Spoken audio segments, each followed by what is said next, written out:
Bonjour à tous, bonjour à toutes, j'espère que vous allez bien, je suis ravie de vous retrouver dans une nouvelle vidéo. Ça va être un update lecture qui mélange des lectures des dernières semaines. J'ai pas été hyper assidue sur YouTube et je m'en excuse, mais j'avais vraiment ni le temps, ni la possibilité de m'organiser et ni l'espace mental disponible pour organiser des vidéos régulières. J'espère que vous m'en voudrez pas trop, je vais essayer de revenir progressivement. Je suis un peu entre deux périodes de vacances, deux périodes de révision, donc c'est toujours un petit peu compliqué, mais voilà, surtout j'étais pas chez moi. On a vu beaucoup de familles, donc c'est aussi compliqué d'avoir des moments de lecture et des moments pour tourner, donc voilà, j'espère que vous m'en voudrez pas trop.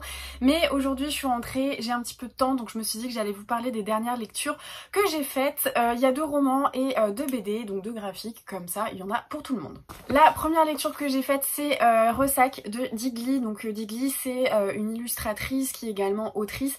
C'est son premier roman, elle s'illustre beaucoup plus, enfin elle s'est toujours illustrée dans l'illustration, la BD et tout ça. Et Digli c'est un personnage que j'aime beaucoup, au même titre que Si. C'est vraiment une personne que je trouve incroyable, qui a des prises de position notamment pour les femmes et pour plein de choses incroyables dont on a besoin dans notre société. Je l'adore et du coup ça c'est son premier roman. En fait elle est partie 10 jours en retraite dans une abbaye ou un monastère, je sais plus trop, en Bretagne parce que elle avait besoin de prendre du recul dans sa vie. Il y a plusieurs sujets en fait qui l'ont amené à ça. La première chose c'est son beau-père qui a été pour elle comme un père, qui a petit à petit été grignoté, la maladie a pris le dessus puisqu'en fait il est bipolaire et il refuse un traitement. Donc voilà, c'est la difficulté de voir un proche qu'on aime devenir totalement étranger, avoir des comportements totalement diamétralement opposé à ce qu'il pouvait être avant, et cette espèce de perte de repère comme ça qui a pu impacter son couple, et donc cette envie de prendre du recul. Et donc elle va être dans ce monastère et c'est incroyable parce que elle a plus les réseaux sociaux, donc déjà il y a une certaine ironie parce qu'on a l'impression que c'est un truc incroyable de juste pas avoir son téléphone. Elle est partie avec des carnets d'écriture, des carnets à dessin, et puis elle va faire beaucoup de rencontres. Et Digli c'est une personne qui tire les cartes, qui croit beaucoup aux signes, à l'astrologie, à tout ça, et qui va en fait faire des rencontres au fur et à mesure de sa retraite. Et je trouve que c'est vraiment très très beau parce que en ayant vraiment ce recul sur sa vie quotidienne, elle a un recul sur sa vie dans son ensemble, et il y a quelque chose de très introspectif, de très philosophique, et j'ai vraiment trouvé que c'était un ouvrage très beau qui se déguste. Moi vraiment je l'ai ouvert, je l'ai refermé, j'ai pas pu m'arrêter parce que je trouvais que j'étais vraiment dans une bulle, dans un ensemble assez incroyable, et c'est vraiment un roman fou. J'ai beaucoup aimé sa plume, et en fait c'est très beau, et en même temps c'est exactement la même manière dont elle parle. Moi je l'écoute beaucoup, j'écoute toujours quand elle intervient dans des podcasts et tout ça, et c'est hyper intéressant. Et voilà, moi je trouve en plus de ça que l'expérience en elle-même me donne envie, me retrouver coupée un petit peu du monde entre guillemets, mais de mon monde. Je pense que c'est hyper intéressant et qu'on en a beaucoup besoin. Je le dis souvent, mais on est extrêmement sollicité dans notre société.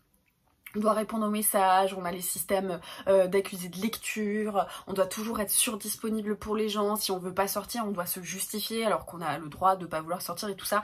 Il y a plein de choses comme ça dans notre société et qui en fait est totalement déconstruit là-dedans, et on voit à quel point ça peut être n'importe quoi et puis hyper aussi néfaste pour sa propre vie. Donc j'ai vraiment trop aimé, c'est un petit bijou, c'est vraiment un écrin de beauté, de réflexion, et je peux que vous le conseiller parce que moi j'ai trouvé que c'était vraiment somptueux. Ensuite j'ai lu La prisonnière de la mer d'Elisa Sebel aux éditions Le Livre de Poche. En fait on est en 1809 pendant les guerres napoléoniennes, et donc en Espagne ça a été un grand échec. Il y a beaucoup de soldats et notamment de personnes qui accompagnaient les troupes militaires qui ont été capturées, et les Espagnols en fait vont les mettre sur une île et on sait pas trop ce qui se passe. On pense qu'ils vont être rendus comme ça aux Français, et en fait ils vont y rester très très longtemps. Donc ils sont dans une île qui est absolument aride où ils vont devoir s'organiser et tout ça, et on suit, comment elle s'appelle déjà, Héloïse. Voilà, Héloïse qui en fait est là parce qu'elle avait suivi son fiancé qui est décédé au début, et donc elle a été faite prisonnière, mais elle se retrouve un petit peu toute seule. Et on va voir l'organisation de cette île. Je sais pas trop comment parler de ce roman parce que je suis encore extrêmement dubitative et puis un petit peu perplexe. On va suivre cette histoire, donc déjà on n'a pas énormément de contexte historique, donc ça j'ai trouvé que c'était dommage parce que oui ok, ils sont sur cette île, là on apprend qu'il y a un marché par exemple, ils vont acheter des trucs et tout ça, mais on se dit mais what, comment ça s'est mis en place? On est sur une île, qui vend quoi, qui avait quoi, alors que c'est censé être des prisonniers qui ont la même chose, donc déjà j'ai trouvé que c'était un peu, voilà, un peu particulier. Il y a des maisons qui se construisent. What? Qu'est-ce qui se passe? Est-ce qu'on peut avoir un petit peu d'arrière-plan en fait sur tout ça? Et en fait Héloïse, donc c'est une femme seule sur un campement, et donc un médecin qui est un petit peu un capitaine aussi, enfin un homme d'importance dans la strate militaire, va se prendre d'affection pour elle, va la protéger, et on voit un peu comment la vie s'organise. Et en fait un jour elle aide à l'infirmerie, et là elle voit un homme qui est endormi, et c'est le coup de foudre. Voilà, le mec qui est endormi, c'est le coup de foudre. Et donc lui, qui était endormi tout le long, parce qu'il était dans le coma, et bah ça va être un coup de foudre aussi pour lui. Et ils se sont jamais parlé, mais ils vont sauter dessus comme des bêtes. Enfin, je n'ai rien compris. J'ai rien compris à cette histoire, j'ai trouvé que ça avait mais aucun sens. Enfin franchement, le truc, j'ai pas compris. Et on est quand même dans un livre qui est censé être historique avec beaucoup de choses qui se passent, et ça fait 200 pages. Donc autant vous dire que j'ai trouvé que c'était extrêmement expéditif, et que du coup les choses étaient tellement résumées, ça allait tellement vite que ça n'avait strictement aucun sens. Voilà, donc j'ai pas trop aimé, et je me suis dit mais what? Et en plus c'est un livre où il y a une suite, mais jamais de la vie j'ai envie de suivre la suite, parce que je me dis mais pourquoi avoir fait une suite alors qu'on a sorti un livre qui fait 200 pages? Quand on divise une histoire parce qu'elle fait je sais pas 800 pages, je peux l'entendre, mais là je comprends ni le choix éditorial, ni le choix d'écriture et de scénario.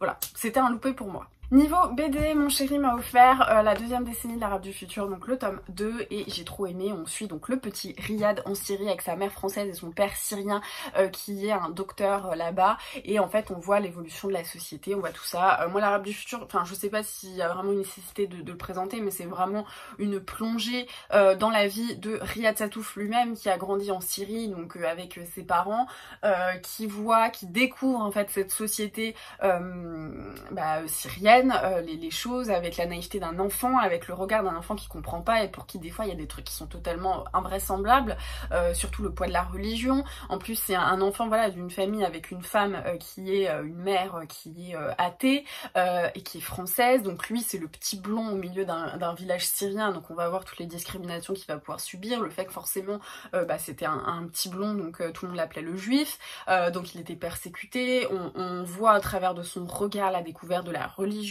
de tous ces principes qu'il trouve parfois inexpliqués et inexplicables.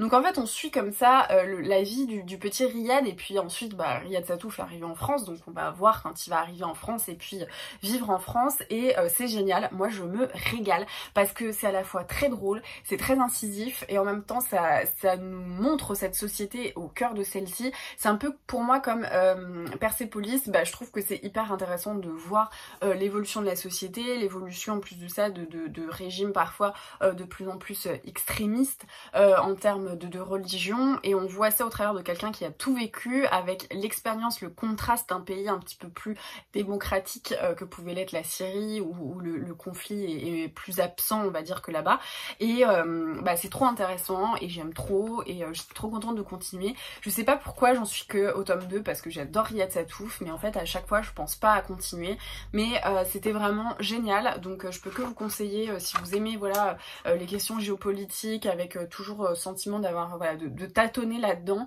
faut pas hésiter à aller vers ce genre d'ouvrage qui vous montre un peu le cœur de tout ça par quelqu'un qui a vécu. Moi j'adore, et ça l'Arabe du futur c'est vraiment trop bien, donc n'hésitez pas à regarder. Ensuite, j'ai lu Nelly Bly, donc de Virginie Aulagnier et Carole Morel aux éditions, je crois que c'est Glénat, voilà.